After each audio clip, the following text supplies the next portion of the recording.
Está aqui, chegou.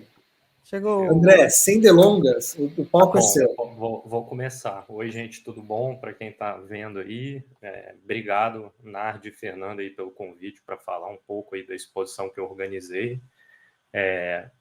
Só para contextualizar um pouco, Cláudio, evidentemente, é meu pai, né? Não é coincidência o sobrenome, ele faleceu no final de 2020, em dezembro, por conta da Covid, né? E daí, eu estava com uma exposição engatilhada, assim, quer dizer, tinha me convidado para colaborar, e aí o pessoal achou assim, mas não tem muito material, tudo, que era um acervo de cartazes da UNB, pessoal do Museu Nacional da República aqui, e ela deixou a pauta meio aberta, falou, olha, se você tiver alguma ideia de alguma proposta de projeto, e meu pai, um pouco antes disso, eu tinha recebido um material que era do meu pai, por coincidência, e aí o cara que estava organizando comigo, o Rogério, né, que eu tinha chamado, ele sugeriu, falou, pô, em vez de ficar inventando coisa, por que você não faz o seu pai? E daí a gente resolveu fazer essa exposição, que a priori a gente começou a organizar antes dele falecer, então a gente não sabia e ele nem ficou sabendo, não cheguei a conversar com ele, porque logo que a gente fechou, né, nessa ideia, ele faleceu, né? Então, deixa eu passar aqui, achei. Então, esse é um pouco o conteúdo, eu vou passar rápido, né? Então, a exposição que aconteceu chama Cláudio Maia, Lugar das Coisas é Onde Você As Pôs. A gente escolheu isso por conta de um texto dele, que ele justamente tinha uma obsessão na bagunça dele, ele arrumava as coisas, mas ele achava que tudo tinha que ter um lugar certo, né? E ele escreveu um texto uma vez que ele estava irritado, e a gente achou que tinha a ver um pouco com a maneira que ele pensava a própria atividade de design, a gente achou que tinha a ver, botar essa frase desse texto como título, né? Como eu falei com vocês, a curadoria eu dividi com o Rogério, né? Até para ter... já estava trabalhando comigo, e no caso, para falar do meu próprio pai, eu acho que eu me sentia mais confortável, né? Ter uma pessoa de fora, né? E daí quem ajudou a gente foi o pessoal da Molde Design, né? O Felipe Cavalcante, o Gabriel. A gente também teve mais duas pessoas ajudando a expografia, né? O Felipe e o Ney, que são do UNB. Enfim, um monte de gente se envolveu, né? A Raíssa tirou foto de divulgação, e também para mim foi uma oportunidade de começar a organizar o acervo dele, né? Então eu já tinha esse convite da Sara, né? Ela tinha falado, olha, não tem uma programação muito certa, se quiser colocar alguma coisa no museu, e daí, enfim, acabou sendo esse do meu pai mesmo. Um pouco da biografia dele, esse é ele, né? A foto do Nelson Monteiro, que também foi colega dele na EGE, ele gostava dessa foto, né? Então, já para resumir um pouco a trajetória dele, meu pai, primeiro, ele foi estudante de arquitetura na Universidade de Brasília, né? E aqui ele também trabalhou como desenhista técnico no Ministério da Aeronáutica e como desenhista de publicidade. E tem uma coisa que ele acabou se envolvendo com política na Universidade de Brasília, acho que todo mundo naquela época, né? E o nome dele circulou numa lista, né, de pessoas, saiu no Correio Brasiliense, que deveriam depor, e ele resolveu fugir em final de 64 e parou um tempo em Minas e depois foi para o Rio, né? Dessa época aí, ele fala muito da influência de dois professores, assim, porque ele mudou para desenho industrial de arquitetura. Ele poderia ter feito outro vestibular para arquitetura no Rio, né? Ele fala muito de um professor que é o Klaus Bergner, né? Que era um cara ligado a esse universo gráfico, né? Meu pai falava que ele era um gráfico. E ao Alex Peirano Chacon, que é um cara que ele veio a trabalhar depois, posteriormente, né? Que o trabalho dele, assim, ele trabalhou muito na gráfica Burt, ele fazia aqueles calendários da Burt, era ele que cuidava, e ele no Sara Kubitschek, ele fez um trabalho que é um trabalho interessantíssimo que são as macas, né, que foram projetadas internamente ali no Sara Kubitschek, né? Então ele voltou para o Rio, estudou na EGE, lá ele trabalhou na FENSP, né, que é Fiocruz, trabalhou como chargista no Jornal dos Esportes, fez com aquele colega que tirou a foto, né, criou uma firma de silkscreen. Assim, a cronologia ainda é um pouco incerta, tá, gente? Eu sei, assim, das informações mais gerais, né? na verdade, com exposição, comecei a organizar isso, mas ainda falta muito trabalho em cima dessa cronologia mesmo, né? E daí ele começou a trabalhar no Correio da Manhã e na editora Bloch, quando ele foi preso justamente por conta desse envolvimento político, né? Então, isso aí fez com que ele se mudasse depois que ele foi solto para São Paulo, né?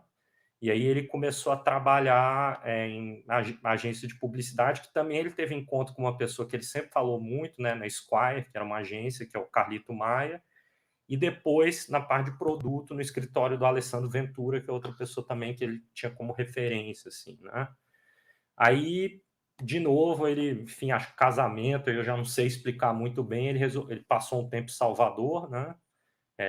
Alguns poucos meses, e voltou para Brasília, porque o Alex Chacon, que também estava em Salvador, estava montando essa equipe de design de produto dentro do Sara Kubitschek, e aí meu pai viu uma brecha para voltar para cá, para Brasília, né, onde ele tinha começado a estudar. E aqui ele trabalhou em diversos lugares, né, no SESC, Jornal de Brasília, Fundação Nacional Pro Memória, que na época era até o Aloysio Magalhães, que era o presidente. Foi consultor gráfico do Ministério da Ciência e Tecnologia, né, numa secretaria que tinha de desenvolvimento e tecnologia industrial. Chegou a fazer concurso para a UNB, passou, né, foi professor assistente, mas por pouco tempo. Ele passou junto com o Rogério Duarte, os dois, enfim, não se entenderam muito com a universidade, e os dois também pediram exoneração, né, e no fim ele voltou para o Ministério da Ciência e Tecnologia. Então a trajetória profissional um pouco essa, né? Eu acho que o que fez ele sair ali do Rio foi principalmente essa coisa da prisão, né? É até engraçado isso, que eu sempre olho assim, talvez o primeiro desenhista industrial assim que põe na carteira, né? Como profissão preso, né? Essa é a ficha de prisão dele, que também fez um pouco parte da vida dele. Eu vou mostrar depois por quê, né? A expografia, gente, foi bem simples, né? A gente acabou fazendo um tempo bem curto a exposição. Ela aconteceu de 27 de agosto até 7 de novembro, né? Por conta da pandemia, tinha esse horário limitado, o museu só estava abrindo sexta, sábado, domingo, de 9 às 5 da tarde, mas mesmo assim, nos 31 dias que eu calculei, mais ou menos, que ficaram abertos, teve 14 mil visitantes, né, que é uma média de 475 por dia, que eu acho bem expressivo, assim, né, para uma pessoa que não é conhecida. E aí, esse aqui é só para vocês verem um pouco o museu. Essa parte eu vou passar bem rápido para não... Deixa eu até controlar aqui, senão o Nard briga comigo. Enfim, um pouco esse detalhe. Tem lei moral para brigar. Não, que a gente tentou separar um pouco, né, o trabalho dele, porque, enfim, essa geração dele era comum a pessoa trabalhar com projetos de produto industrial mesmo, gráfico, e a carreira dele teve muito essa característica, assim. Vocês vão ver que ele não trabalhou com uma coisa só. Então a gente tentou um pouco no espaço organizar dessa maneira, né?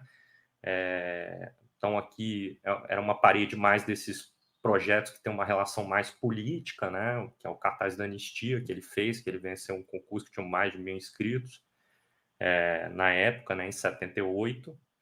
E a parte das moedas, que eu vou mostrar para vocês com mais detalhe, e a gente fez uma outra parede com uma parte de embalagem, produtos industriais mesmo, né, que são os detalhes para vocês verem. Tinha uma timeline contando um pouco isso. Aqui são cartazes, né, de eventos que aconteceram na cidade de Brasília. Aqui já coisas mais relacionadas à arquitetura mesmo de Brasília. Marcas, né, que a gente resolveu apresentar dessa maneira, só o símbolo. Cartazes que tinham um contexto político também, foi uma outra maneira que a gente organizou, e uma última parte de charges, né? Então, assim, tinha também no vidro eu consegui colocar alguma coisa de editorial. Aí um pouco só para mostrar para vocês as embalagens, né? Esse aqui, tipo de trabalho que ele fez na época, isso provavelmente em São Paulo, né? É engraçado até que sempre brinco assim, que tem um negócio que o Steve Jobs fala assim, que a caixa do iPhone, ela você olhava de qualquer face, você entendia o produto, que a própria consumo da caixa já fazia parte do entendimento do objeto, e se você for ver, isso é um projeto que segue mais ou menos a mesma lógica, né? Aqui embalagem de margarina, de cera líquida, de lama medicinal, uns estudos de embalagem para sapato, de empilhamento, estoque. Isso já são projetos de embalagem de quando ele fez um curso, em 84 ele fez um curso da JICA, né, da Agência de Cooperação Japonesa, ele ficou uns meses em Tóquio fazendo um curso mais ligado a packaging. Então isso aí são umas coisas que tinham lá, né? A parte de produto industrial, isso no Ministério da Aeronáutica, quando ele ainda era estudante de arquitetura, isso no escritório do Alessandro Ventura. Vocês vão ver que é bem datado, a parte de produto, ela realmente aconteceu basicamente em São Paulo, né? Que é um ferro de passar, né? Eles adaptaram o borrifador.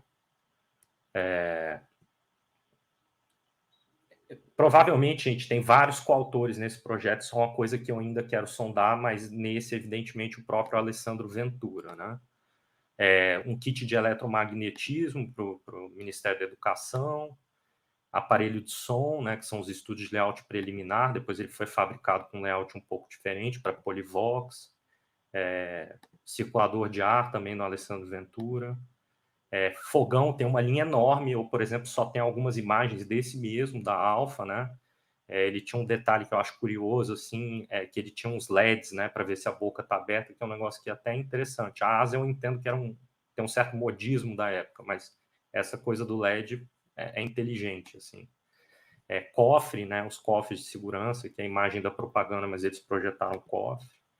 Isso é um projeto que ele só ajudou a prototipar, né, que na época é bem mais complexo, né, que o projeto mesmo, ele foi de uma bienal, né, que é o projeto do Arísio Rabin, Ilse Andrade, Sérgio Andrade, Lília Hess, que é um projeto de banca de jornal, essas nervuras é onde você, quando abre, né, ele descasca como se fosse uma laranja e as pessoas botavam, um projeto bem interessante, né, as revistas, jornais para vender, e ele fez esse protótipo em São Paulo na época para eles, fez o detalhamento, viabilizou, né, mas não foi produzido. Isso também é uma cadeira que ele fez de brincadeira, que ele falava que era para ser uma cadeira de canteiro de obra, mas foi ficando tão complexo que só ele fez essa para ele mesmo e ninguém encarou na obra ficar fazendo esse trampo, né.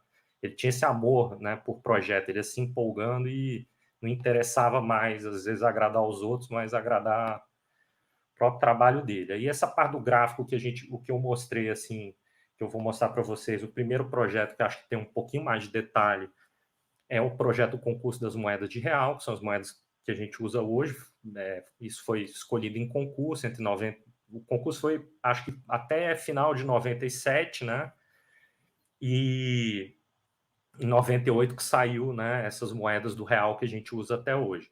E quando saiu o concurso, meu pai ficou muito preocupado, primeiro, em pensar a moeda de outro jeito, assim, né? Essa cabeça que misturava o produto com o gráfico, assim, porque se você pegar um círculo, né, com 2 milímetros que você aumentar de raio, né, ou seja, vai dar 4 de diâmetro, você põe 2 milímetros em volta, você quase que dobra a área do círculo, ou seja, você dobra a quantidade de material, mas no tato e visualmente a diferença é muito pequena. Então, ele primeiro pensou nesse formato que está embaixo, retangular, que, como você cresce numa direção só, você com menos metal conseguiria fazer. Ele até pensou em fazer uns furos, né? Desculpa falar que era ele, o Bruno Schurman, né, que é um ex-aluno dele, e a Cláudia Balaban, que fizeram esse projeto da moeda. Na verdade, eles convidaram meu pai para trabalhar com eles, né? Então, para ficar o crédito aqui, com certeza, né? E acabou que depois a Casa da Moeda deu umas instruções, eles queriam fazer uns furos na moeda para botar como se você carregasse igual molho de chave, assim, né? E daí ele falou, né? Por que nos habituamos ao uso de um produto tão desconfortável, né? Tradição de uso, pensamento agarrado ao pré-existente, né? Quando se diz moeda, se está pensando em rodinhas metálicas decoradas de forma variável, com pretensões culturais necessárias, mas sempre confusas. Os significados básicos não circunstanciais de uma moeda são o valor, a origem e o ano de cunhagem. Mentes como paraquedas só funcionam quando abertas, né? Então ele escreveu muitos textos sobre essa moeda, claro que esse não foi para a Casa da Moeda, e eu vou mostrar para vocês rapidamente aqui o resultado, né? a moeda de R$1 e a moeda de 50 centavos, ela tem essas ranhuras ortogonais que fazem com que, com a incidência da luz, você crie uma relação de figura-fundo, tá vendo? Você vê que no slide anterior a figura tá clara, o fundo tá escuro, de repente o fundo tá, assim, você consegue fazer um jogo em função da luz, a não ser que a luz for completamente difusa, né? O tema, evidentemente, é indígena, né? Foi adaptado de trabalho que ele pesquisou de cestaria, né? E criou esse jogo modular junto com o Bruno e com a Cláudia. Aqui é o conjunto completo, né? Eles chegaram a apresentar isso, prototipar mesmo, né? O único grupo do concurso que prototipou, aí é o efeito que eu estou falando. Só que, infelizmente, a Casa da Moeda fez, né, com o júri selecionado, e, de repente, eles pegaram um dispositivo legal, falando, não, mas agora a gente vai pegar a moeda, né, as moedas que participaram do concurso, as duas finalistas, que era de um outro rapaz do Rio de Janeiro, que era até estudante da EGE, Guilherme Tardim, salvo engano. E pegaram esse projeto deles aqui de Brasília, e aí a Casa da Moeda, que não participou do concurso, fez uma versão deles, né? E botaram isso também numa pesquisa meio de um júri popular, né? Parece que entrevistaram, sei lá, 2.000 pessoas e óbvio que a Casa da Moeda ganhou, né? Isso aí para o meu pai foi uma super decepção, né? Esse aqui é o tal cartaz da anistia, né? Que ele mesmo foi anistiado, então acho que para ele foi muito importante ganhar esse prêmio, né? Enfim, aqui uns cartazes mais dessa coisa da arquitetura aqui em Brasília, né?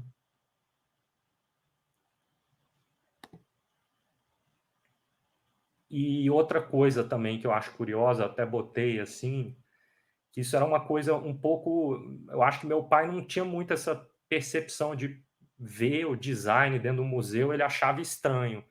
Mas quando você vai vendo, né, principalmente essa parte dos cartazes, eles contam um pouco a história, assim, né, de uma época, do país, da cidade, né, aqui principalmente São Já, em Brasília, né, essa parte, desde o cartaz da anistia já é tudo em Brasília, e as moedas em 97, né, direito das mulheres, então as temáticas iam puxando, sabe, para assim, fazia sentido estar no museu porque também é um registro de uma época, né?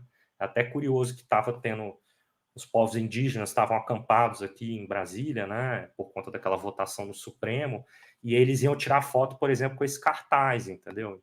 E eles ficavam curiosos com a moeda. Isso coisa da UNB, é um cartaz que também ganhou o prêmio do Sesc, esse, enfim. Mostrar para vocês um pouco do trabalho, que acho que o trabalho fala mais do que eu, né?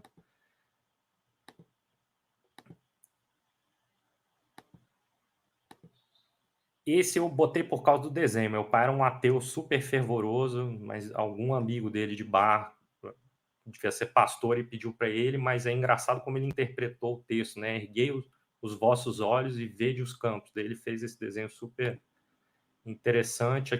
Aqui tem uns detalhes rápidos, assim, ele sempre botava uma coisinha, tinha uma referência literária, por exemplo, tem um texto do Fernando Pessoa que ele fala sobre a coisa de trocar as cores, né, do daltonismo, e aí você vê que ele inverte a cor do céu, água, ele faz essa brincadeira, e você vê que no outro já não tem essa mesma lógica, então também coloca a cidade de Brasília ali no fundo, um detalhe, assim, quase que uma coisa que ele coloca para alguém descobrir por acaso, assim, né, porque a comunicação está dada.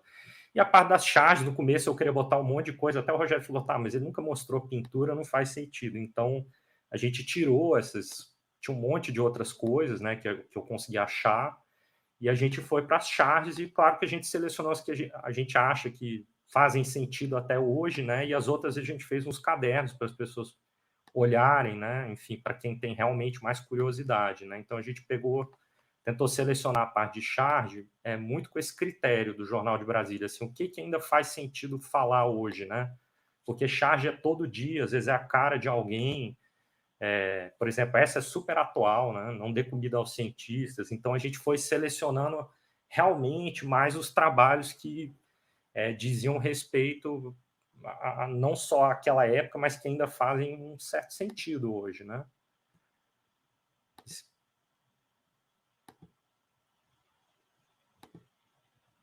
Essa aqui deu um pouquinho de problema no museu. Os funcionários ficaram, pô, mas isso aí não pode, porque tem que botar classificação indicativa. Eu falei, não, gente, pelo amor de Deus, se alguém quiser arrancar, arranca, mas não vou eu mesmo botar uma classificação né, no trabalho deles. Se vocês acham que tem que pôr, vocês falam com a direção, mas a direção, óbvio, que não ia fazer isso, né? E tinha uma coisa que ele gostava de inventar, que a gente botou nesses cadernos, né? Isso era para ser um isqueiro solar, né? Um brinde, umas propostas malucas, sistema de alarme contra afogamento. Ele tinha esse lado de produto, ele também brincava um pouco de inventor, né? Refrigerador, painel de reflexão, enfim, tem um monte de desenhos e rascunhos disso. Na pesquisa, a gente também achou uma coisa interessante que, enfim, tinha um festival Mesbla de cinema, né? E meu pai, com 24 anos, ele supostamente fez um filme, né? Que chamou Cravo Bem Reticulado, que diz que eram umas retículas animadas com cravo bem temperado de bar. E, enfim, apareceu esse jornal e eu falei com pessoas que viram, né, que lembram dele fazendo isso na época, mas aí daria um outro trabalho. E que enquanto ele estava preso também, isso é uma coisa que não tinha na biografia dele em nenhum lugar, ele também ficou em segundo lugar no concurso de uma empresa pública, o que é mais bizarro ainda, né? Enfim, eu fiz esse cartaz também junto com o Rogério para homenagear, né? E para lembrar um pouco esse momento que a gente está vivendo, eu brinquei um pouco com essa etimologia, né? De anistia e amnésia, a mesma etimologia. Eu resolvi imprimir esses cartazes. Inclusive, a gente deve botar, né, no site da Estereográfica, assim, em breve. É isso, gente. Obrigado e desculpa aí a demora. Eu acho que eu passei um pouco também. Imagina, foi ótimo, André. Nossa, daqui a pouco. Demais. Aqui, peraí, deixa eu colocar você grande aqui com o cartaz. Olha aí. Então, imprimir, daqui a pouco a gente vai botar aí no site aí para distribuir isso. Eu fiz uns lands na cidade também. É isso. André, tem uma pergunta aqui do Ricardo. Vi que o concurso que ele se envolveu foi no projeto das moedas. Nesse processo de seleção, moedas e cédulas foram encarados como projetos separados? Sim, era outro problema. Sim, foram separados. A moeda, salvo engano, a cédula não teve concurso, só a moeda, né? E enfim, ele também achava isso meio estranho, assim, mas ele só aceitou fazer o concurso. O Guilherme pergunta, olha, moeda. Ah, que lindo. Olha. Então você vai. Nossa, arrepiei. Ela parece feliz. Que legal. Ela vai mudando, né? Existe a ideia e interesse de projetos futuros com acervo, como livro ou catálogo? Essa que é a ideia, na verdade. Isso aí é o começo, né? Eu tinha que fazer por causa da oportunidade do museu ter aberto esse espaço, né? Para mim, porque idealmente não faria na pandemia. Então, minhas duas vontades era circular com a exposição, mas dessa vez com catálogo, com textos de outras pessoas, né? Conseguir completar também essas lacunas, assim, com a autoria de alguns projetos, né? Que realmente isso foi feito a toque de caixa, assim. Estão falando que teve concurso das cédulas. Eu não sabia, mas foi separado. Fernando pergunta se a Expo vai para outros lugares. Então, se vocês me chamarem, eu levo. Tem um monte de coisa emoldurada ali. Eu preciso articular isso, mas, enfim, né, a ideia é essa. Catálogo e uma coisa itinerante. André, deixa eu trazer para a conversa a Edna. Está aqui já nos nossos bastidores. Edna, seja bem-vinda. Você precisa desmutar só, que você está silenciada. Boa tarde. Boa tarde. Tudo bom? Querido, eu queria dizer para você, estava procurando coautoria, não sabe aqueles 3 cartazes sobre Brasília, acho que foi Bienal de Arquitetura? Sim, lá tem, eu botei na exposição. A pessoa que trabalhou com aquele cartaz foi o Guilherme Cunha Lima, meu marido, trabalhou com ele. Esse é um dos poucos que tem assinatura. O problema são os produtos. Eu botei, desculpa não ter falado, porque você viu que eu não estava correndo. nem ligada na hora, eu só estava vendo você falar da dificuldade. Esse está assinado. Mas porque esse está assinado no cartaz, não faz sentido. Mas, por exemplo, como é que você sabe quem fez um amplificador Polivox numa empresa de produto em 1973 que não foi lançado, que tem 10 pessoas? Isso que é o problema. Eu teria que conversar com o Alessandro Ventura. Cartaz, em geral, é mais fácil, assim. A maioria eu consegui achar, mas a maioria não tem coautoria também. Na época não se fazia muito isso. Mas é uma beleza ver você aqui também obrigado. E fazer a ligação entre a sua empresa e o seu pai, que eu não sabia que eram as duas coisas tinham relação. É bom ver isso, ver essa continuidade, não é? Legal, obrigado. André, muitíssimo obrigado. Olá, gente, obrigado. Desculpa a correria e o nervosismo. Não teve nada de nervosismo. Mal respirei. O levantamento que você fez no trabalho do seu pai é incrível. A diversidade de coisas a qual ele desenvolveu, ele projetou. Uau, impressionante. Essa geração tinha essa característica, né? Muito marcante mesmo. Eu acho bem bacana. Obrigado, gente. Bom dia para vocês. Agora eu vou pular de lá ver as apresentações. Beijo. Tá, tchau. Até mais. Parabéns, André. Obrigado.